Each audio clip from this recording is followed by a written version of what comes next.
weeks ago, made that prediction that Mr. Putin is going to move towards Odessa.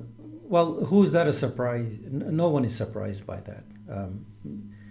It's a port city. It's an extremely important city. By the way, it's a beautiful city. I've seen a few years back, I was just looking at Ukraine and some of the cities there. Wanted to even travel out there at one point. I had a friend that was trying to move there, and I said, well, let me look at Ukraine. I've never, this is probably a year back. So it's going back to Odessa. Odessa is a beautiful city, and it's a shame that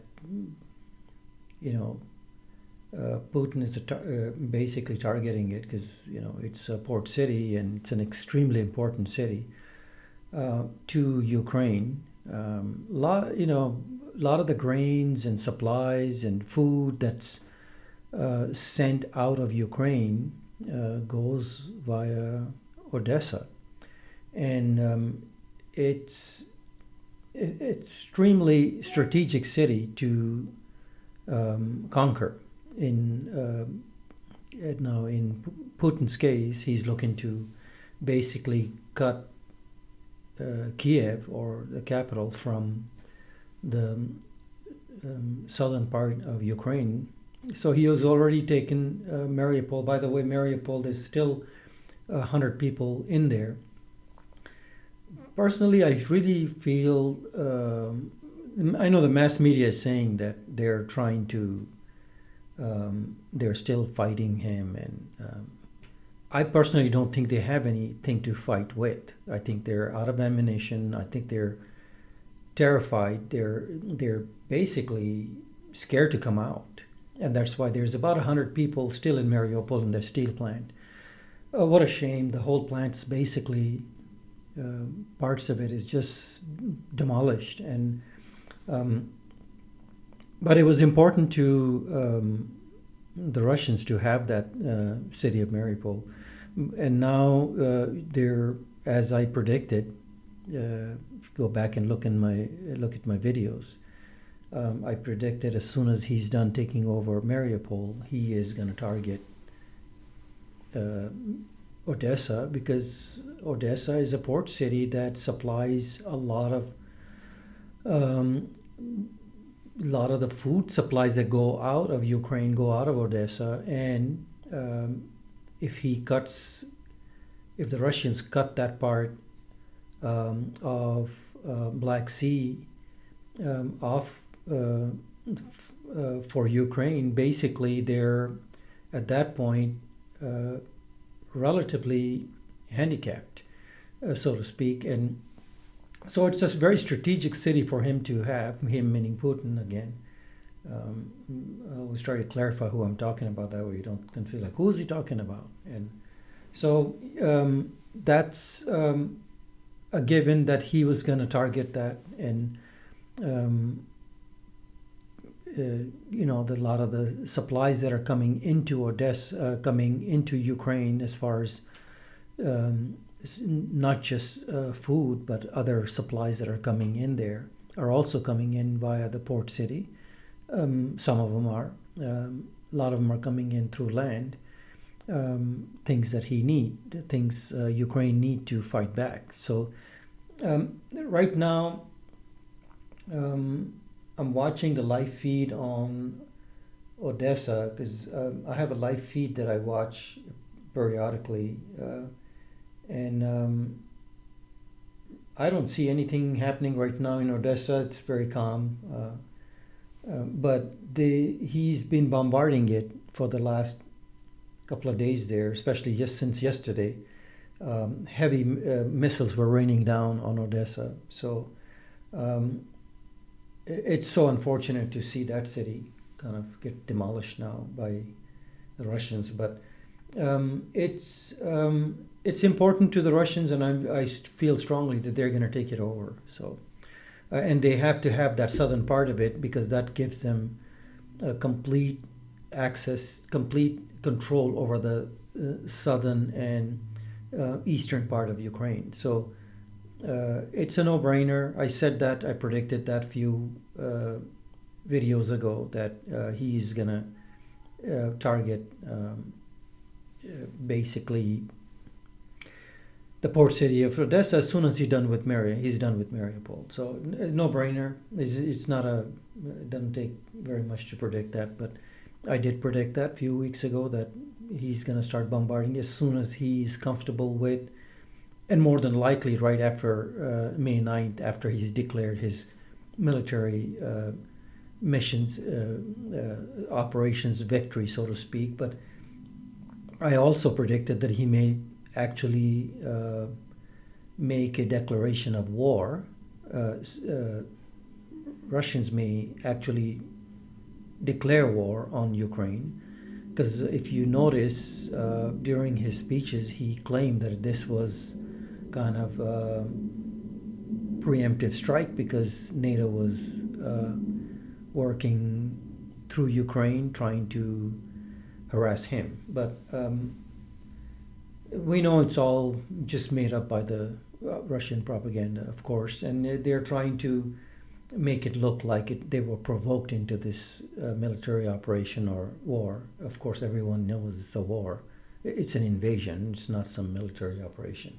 So cutting Ukraine off of the south after Mariupol makes sense to kind of go into Odessa. Odessa is just a port city that they desperately need to have that control in the southern part of Ukraine. So that was my prediction, and I feel that I was hoping I was wrong. Naturally, I didn't want that beautiful city destroyed, but he is going to destroy parts of it in order to take it. So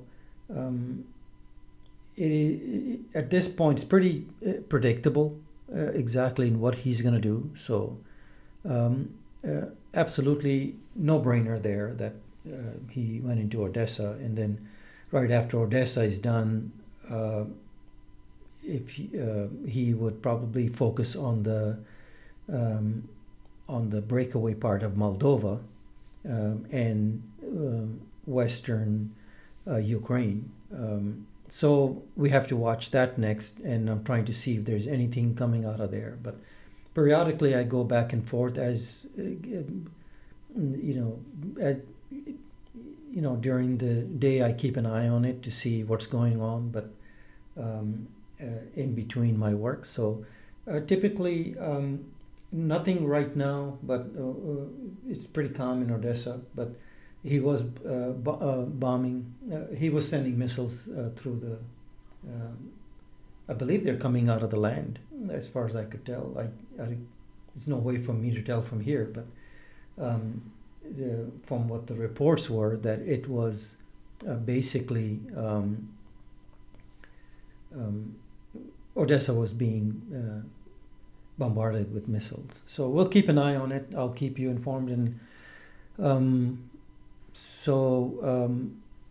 I'll update you next after in a few days. I'll come back to Ukraine. I know I kind of hop around to other parts of the world, but which is what I do. I kind of try to, as a global affairs analyst, I try to look at every little thing. The next area I'm looking at naturally is Taiwan, and trying to see what the movement there is.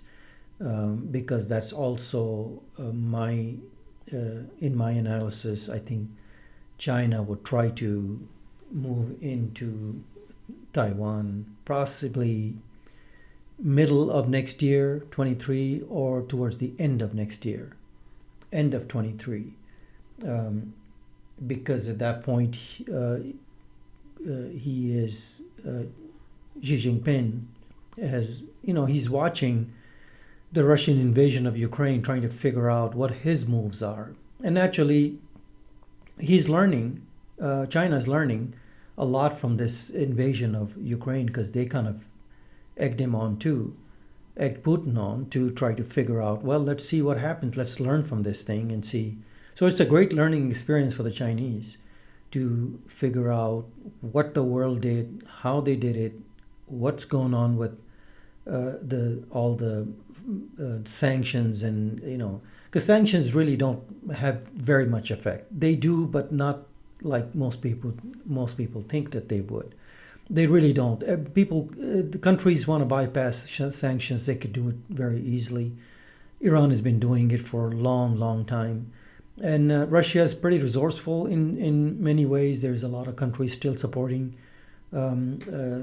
Russia, so they're not overtly supporting the invasion, but they are making it clear, like India, for instance, and Pakistan. India specifically made it very clear we're going to stay neutral on this because we need Russia for oil and other things that we need from Russia. So, and naturally they're getting that oil, natural gas oil from Russia at a pretty discounted price. So we know that's why. So it's easy to bypass sanctions. Sanctions would never really work in some cases, most cases. Some cases they do have a little. Who really gets affected by sanctions? The general public, but the government is just fine because they are able to maneuver and bypass sanctions. But I'll keep it at this for now, and then I'll report back as far as Ukraine in a little while as soon as something else. But the latest is that Odessa, port city of Odessa, is being rained down with missiles. I believe they're coming from all directions. So we'll see. We'll figure it out. But then I'll keep you posted on everything. Thank you for watching.